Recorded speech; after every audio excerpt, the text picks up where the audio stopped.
அஸ்ஸலாமலைக்கும். அல்சியா channel. இன்றைக்கி அல்சியா சேனலில் என்ன சமையல்னா, காலை நாஸ்டா தோசையும் சாம்பாரும். மத்தியானம் சூடாக ஒரு ரசம் வச்சுட்டேன்.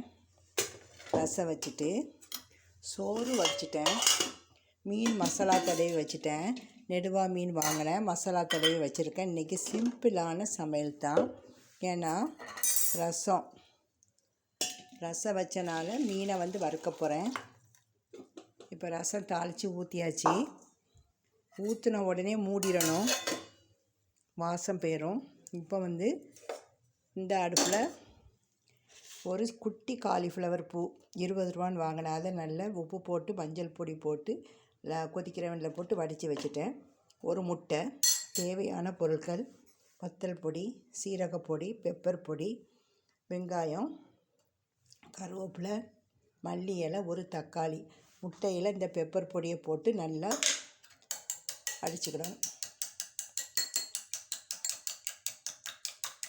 பெரிய காலிஃப்ளவர் பூவுனா 2 முட்டை போடுங்க, இந்த ஒரு முட்டை போதும். இப்போ அடுப்பை பற்ற வச்சுட்டேன்.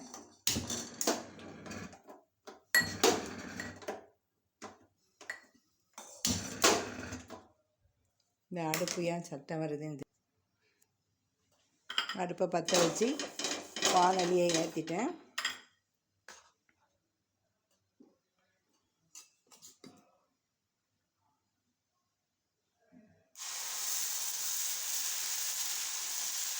காலை நாஸ்டா தோசையும் சாம்பாரும். நெய் ஊற்றுறாந்தா ஊற்றலாம். நெய் ரோஸ்ட்டுக்கு நாங்கள் நல்லெண்ணத்தை ஊற்றி செய்கிறோம். இப்போ இந்த கடாயில் தேவையான அளவு தேங்காய் எண்ணெய், டேபிள் ஸ்பூனுக்கு 1 ஸ்பூன் ஊற்றுங்க. இது ஒரு சின்ன காலிஃப்ளவருக்கு தான் ஒரு முட்டை.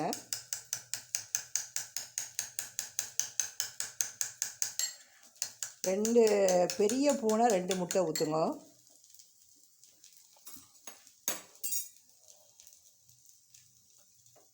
இப்போ நம்ம கருவேப்பிலை, வெங்காயம்,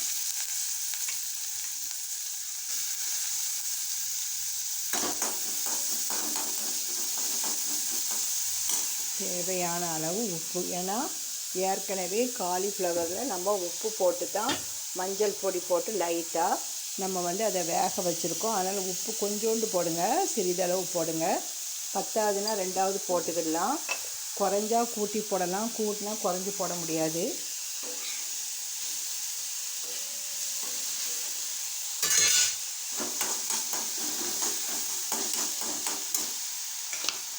இதில் தக்காளியும் மல்லி இலை,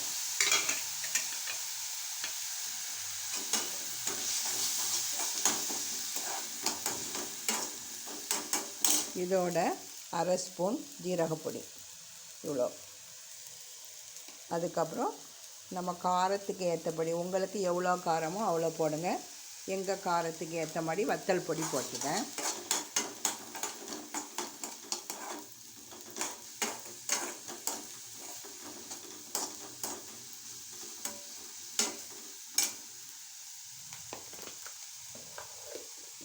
காலிஃப்ளவரை ஏற்கனவே உப்பு போட்டு கொதிக்கிற வெந்நியில் வடித்தனால தண்ணி ஊற்றலை. தேவையான கொஞ்சம் தண்ணி தொளிச்சிக்கிடலாம். இது நல்லா வதங்கட்டும், தக்காளி வதங்கட்டும்.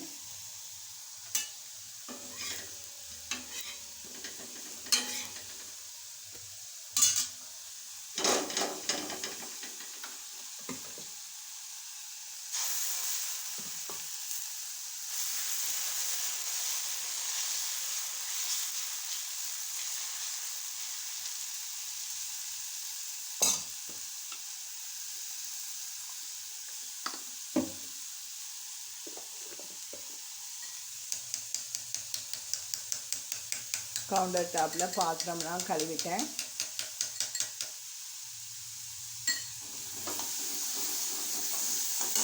இப்போ நம்ம காலிஃப்ளவரை போட்டுரும்.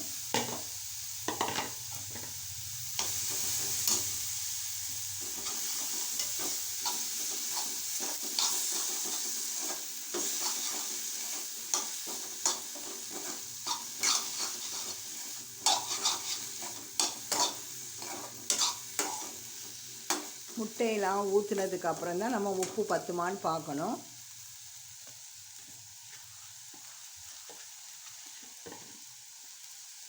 இப்போ லைட்டாக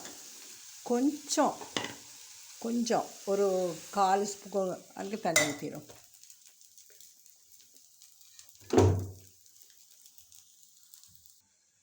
இப்போ நம்ம தோசை ஊற்றி முடித்தாச்சு. இனி இந்த கவுண்டரை க்ளீன் பண்ண போகிறேன்.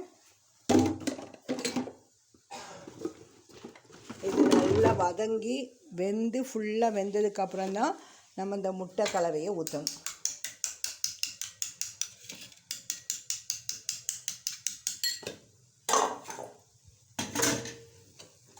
இன்னும் வேகணும். அடுப்பை கொஞ்சம் கூட்டி வச்சுக்கிடும், வேகட்டும். அதுக்கப்புறம் ரெண்டாவது கடைசியில் முட்டை இதை ஊற்றும். காரம் உப்பு எல்லாம் கரெக்டாக பார்க்கணும். பத்தாதுன்னா காரம் போட்டுக்கலாம். நம்ம இப்போ பேப்பர் தாள் வச்சு இந்த கவுண்டர் டாப்பை க்ளீன் பண்ணிடும். பாருங்கள், இது ரொம்ப ஈஸி. நம்ம துணினா வாஷ் பண்ணணும், இது வாஷ் பண்ண வேண்டாம். 2 தடவை 2 பேப்பரை வச்சு துடைச்சாலே போதும். கவுண்டர் டாப் க்ளீன் ஆயிடும்.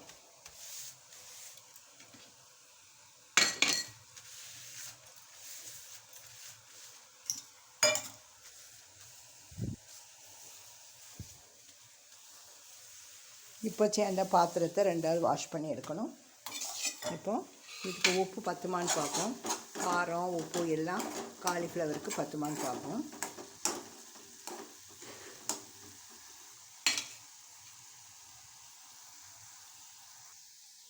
இப்போ இந்த முட்டையை பெப்பர் போட்டுட்டேன். பெப்பர் போட்டு நல்லா அடிச்சுட்டு இது 3/4 பகுதி வெந்துடும். காலிஃப்ளவர் வெந்ததுக்கப்புறம் நம்ம முட்டை கலவையை ஊற்றிட்டு நல்லா கிளறணும். நான் பச்சை மிளகா போடலை, வத்தல் பொடி தான் போட்டிருக்கேன். காரம் நீங்கள் உங்களுக்கு தேவையான அளவு அதிகமாக போட்டுக்கிடுங்க. எங்கள் காரத்துக்கு ஏற்ப நான் போட்டிருக்கேன். இது நல்லா ஒன்று சேர்ந்து இந்த முட்டை நல்லா வெள்ளையாக திரண்டு வரணும். வர நம்ம இதை கிளறி போடணும்.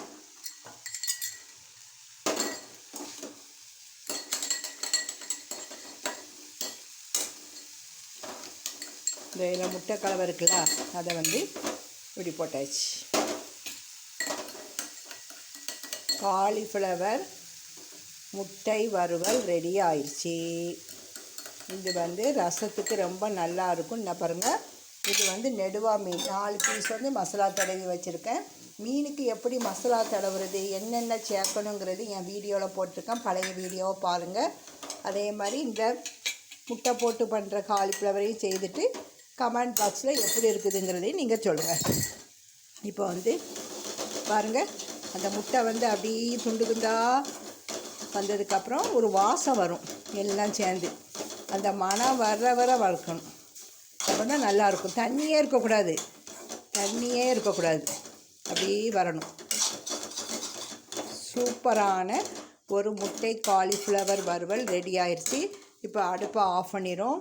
இப்போ நம்ம இன்றைக்கி மாதுளை பாருங்கள், மாதுளம்பழம் இதை இனிதான் உருட்டி ஜூஸ் எடுக்கணும். அதுக்கப்புறம் சூடாக ஒரு ரசம், டுடே சமையல், சுட ஒரு சோறு. அதுக்கப்புறம் மீன் சாப்பிடும்போது தான் வறுப்பேன். ஏன்னா இப்போ வீடியோ எடுக்கும்போது காலையில் 11 மணி தான் ஆகுது. அப்போ நம்ம இப்போமே மீனை வறுக்க முடியாது. வீட்டில் இருக்கிறதே 2 பேர் தான் இருக்கோம். அந்த நேரத்தில் தான் நான் மீனை வறுக்குவேன். இப்போ மீன் காட்டிட்டேன் பாருங்கள். இந்த சேனல் பிடிச்சிருந்தா லைக் பண்ணிவிட்டு பாருங்கள்.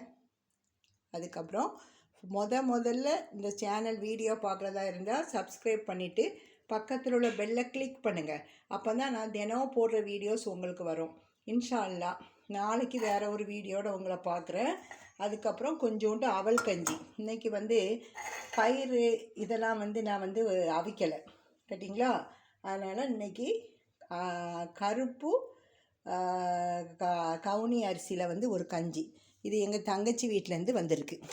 ஏன்னா நான் ஒரு நாள் ஒன்று பண்ணேன்னா தங்கச்சி ஒரு நாள் ஒன்று பண்ணுவாங்கன்னு பாருங்கள். இது நல்ல சத்து. இது கவுனி கஞ்சி செய்கிற முறையும் என் வீடியோவில் போட்டிருக்கேன், பார்த்துக்கிடுங்கோ. இன்ஷா அல்லாஹ் நாளைக்கு ஒரு வீடியோடு நம்ம பார்ப்போம். அஸ்ஸலாமு அலைக்கும்.